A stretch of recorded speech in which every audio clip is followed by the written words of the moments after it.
100 saham. Pertanyaannya adalah, apakah dampak kekeringan dan curah hujan yang tinggi pada produksi sawit? Kemudian, apakah ada usaha meningkatkan produksi kernel yang lebih tinggi nilai jualnya? Baik, terima kasih atas pertanyaannya. Kami persilakan Pak Budi Ali sudah dapat kiranya memberikan penjelasan tentang. Saya persilakan. Oke, terima kasih terima kasih Pak Hendra Untung atas pertanyaannya. Jadi pertanyaan pertama, dampak dari kekeringan dan curah hujan yang tinggi terhadap produksi sawit. Jadi kalau memang dampak sawit ini adalah pohon yang memerlukan air ya, dan juga cuaca sinar matahari untuk dia bisa berfotosintesis dan menghasilkan produksi yang baik. Selain itu tentunya best plantation management practices seperti pengelolaan kebun dan juga pemupukan. Nah, kalau dampak dari kekeringan itu sendiri, apabila kekeringan itu berkepanjangan seperti El Nino yang terjadi di tahun 2018, ya, itu akan memberikan dampak terhadap produksi di masa mendatang. Jadi kalau dia terjadi, itu akan ada dampak 6 bulan ke depannya, ada dampak 12 bulan dan 24 bulan masih ada dampak terhadap produksi. Nah, dampak itu terutama terjadi adalah berat dari janjang itu akan menjadi lebih kecil, ya. Dan juga untuk terjadinya pembentukan buah itu juga akan terdampak. Nah, oleh karena itu apabila terjadi El Nino atau dampak kekeringan yang berkepanjangan, produksi biasanya akan menurun selalu akan menurun. Dampak penurunannya itu bisa sampai 2 tahun ke depan, ya, kalau itu terjadi. Nah, bagaimana kalau curah hujan yang sangat tinggi? Ya, curah hujan yang sangat tinggi ini juga terutama dalam pengelolaan kebun berdampak terhadap aktivitas di perkebunan. Misalnya dalam aktivitas pemanenan, terutama panen itu akan menjadi terganggu. Sehingga banyak pada saat curah hujan yang tinggi, produksi juga akan terdampak. Yang kedua, untuk pemeliharaan infrastruktur di kebun biasanya juga akan terdampak dengan curah hujan yang tinggi. Yang mana infrastruktur di kebun ini sangat berpengaruh di dalam aktivitas untuk transportasi buah dan juga aktivitas pengiriman material ke dalam kebun. Jadi untuk perbaikan infrastruktur jalan misalnya itu akan terganggu. Hal ini juga akan menyebabkan ekstraksi, biasanya tingkat ekstraksi itu kelihatan menurun. Ya, seperti yang tampak tadi kita paparkan, ekstraksi apabila curah hujan itu tinggi, ekstraksi kita dari tahun sebelumnya ke tahun 2022 dari 21,9 turun menjadi 21%. Ya, kenapa? Karena pada saat curah hujan tinggi, berat janjang itu akan menjadi lebih berat karena dia ada air water content pada saat ditimbang. Sedangkan nilai minyaknya itu setelah dibagi dengan berat yang lebih tinggi, dia akan menjadi kelihatan lebih kecil. Ya. Jadi dari keduanya memang ada dampak terhadap produksi, cuma dampak yang lebih signifikan adalah pada saat terutama terjadi kekeringan. Ya, Pak.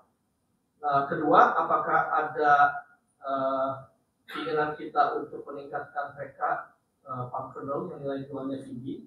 Jadi kita optimalisasi memang untuk melakukan penjualan palm kernel ini, yaitu sebagai byproduct sebenarnya dari proses CPO. Kita belum mempunyai kernel crushing plant, jadi kita tidak menuju ke palm kernel oil, belum ke sana untuk saat ini. Ya. Di masa mendatang, apakah kita akan melakukan produksi PKO? Kita akan lihat di daerah-daerah tertentu, kemungkinan di Kalimantan itu kita masih eksplor, yang mana blok kita cukup besar. Kemungkinan kita untuk bangun pabrik dan untuk menuju ke PKO. Cuma saat ini kita belum ada, jadi kita melihat bahwa harga antara kita menjual PK dengan kita proses menjadi PKO, nilai tambahnya untuk saat ini masih belum terlalu jauh bedanya, Pak. Ya. Saya rasa itu jawaban dari kami. Terima kasih Pak Budi Balim atas jawabannya. Bapak Ibu sekalian yang kami hormati, para pemegang saham perseroan yang terhormat.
Ada pertanyaan dari Ibu Candeli Mariani sebanyak 3.000 salam. Pertanyaannya adalah, lalu apa dan bagaimana strategi Escrow untuk menghadapi tantangan El Nino yang akan terjadi tahun ini?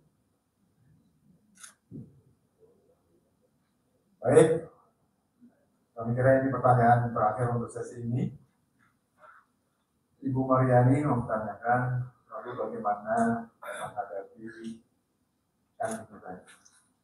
Kembali saya persilakan kepada Pak Mariani untuk dapat sekiranya memberikan jawaban. Saya persilakan. Ya, terima kasih Pak Warapan. Terima kasih Bu Mariani. Jadi untuk pertanyaan Ibu, bagaimana strategi Escrow untuk siap-siap menghadapi El Nino yang kemungkinan kita lihat akan terjadi di semester 2 pada tahun ini. Jadi kami tetap fokus pada intensifikasi yang telah kita lakukan. Antara lain adalah pengelolaan water management kami. Kita sudah melakukan water management, di mana kita tahu tanaman sawit itu membutuhkan kandungan air yang ada di dalam tanah. Ya. Jadi water management system yang telah kita bangun, kita sudah persiapkan, kita ada kanal-kanal untuk buka tutup. Jadi pada saat memasuki musim kering, kita melakukan penutupan pintu-pintu air sehingga di dalam kebun masih ada water yang kita bisa lihat, yang bisa kita tahan. Ya. Di samping itu tentu kita juga terus melakukan program intensifikasi lain. Di musim yang kering ini justru kita bisa meningkatkan juga untuk perbaikan infrastruktur dari jalan-jalan di perkebunan yang sebelumnya pada saat sangat basah tidak bisa kita lakukan.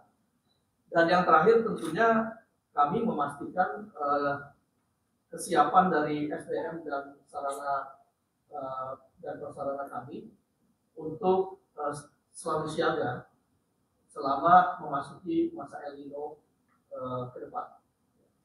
Saya rasa secara umum itu yang akan kami lakukan di Saponado. Terima kasih. Terima kasih Pak Budi Hamim atas penjelasannya. Para pemegang saham perseroan yang kami hormati. Setelah sesi tanya jawab kita lalui, selanjutnya kita akan memasuki sesi pengambilan keputusan atas mata acara pertama ini.